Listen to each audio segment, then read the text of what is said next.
Hi everyone, welcome to Foodservice Friday, and I want to talk to you today about why you as an owner or a manager should not be the person in charge of your social media. So reason number one is that social media is constantly changing. The learning curve can be pretty steep. These algorithms, the way that you do things on social changes roughly every 3 to 6 months as companies come out with new features and new things that they want to trick you into doing or people to do to make sure that social stays social. It can be a pretty significant learning curve for someone who's never stepped into it or doesn't do it every day to manage it. So that's one reason, the learning curve, that I think it's not always best for the owner to be in charge of social media. Number two, I touched on this a little bit in number one, but constant updates. So a couple things are happening out there on your social right now. One, people are interacting and being social with you. Someone needs to constantly watch that. Someone needs to be monitoring that.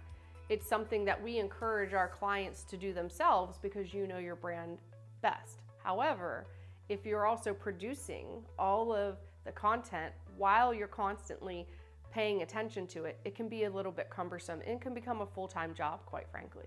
So this is something to think about, the constant updating that needs to happen, watching it, making sure things are edited, things like that. Number three, I think you're getting an idea about this one now, and that's time consumption. It takes a lot of time. There's no getting around it. Every platform you have adds a couple of hours of work a week because not all platforms use the same amount of characters. Some prefer different types of content like video. Others might have variations in the photo size that you share, the way that you post. It can become pretty time consuming to track all of this and have a process in place.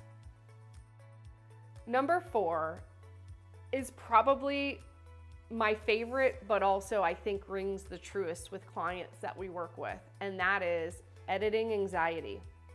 So what is editing anxiety? It's the idea that you go to post and you start overthinking what you're gonna post, how you're gonna say it, why you're saying it, what hashtags to use, all of those things. And what happens? We get so anxious that we freeze. And then we don't do anything, and that's a problem. So when you hand over your social to somebody else in your organization or a third party like ourselves, that gets taken away. Why? Because you get to see things before they're gonna happen. You get to plan, you get to think about it.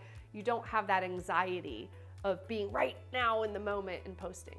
So a lot of times I find that helps people stay more regular on their social, and it really just makes it a more enjoyable experience. Reason number five, the real cost.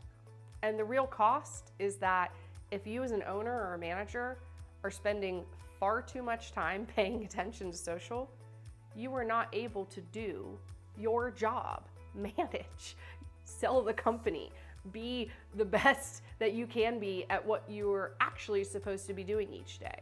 So that time cost adds up because you are one of the most valuable assets to your company, and you should not be down in the time suck that is social media. You absolutely should be a part of it. You should be seeing what's happening and guiding what's happening. But to be in it from day to day, you should be popping in and being that fun thing, that fun person, that personality that jumps in every now and then and says hi and here's what I'm doing. You know, you should be giving ideas to your team and encouraging them to be social on your social. You should not be in your phone all day stressing out about what to post and when. That is not the best use of your time. So, all of these are reasons why we're big proponents of you either empowering someone in your organization or using a third-party resource like ourselves to run your social media. And remember, social is social. So the more people you have involved, actually the better. You just need a strategy, a guide, a playbook in place in order to be successful at it.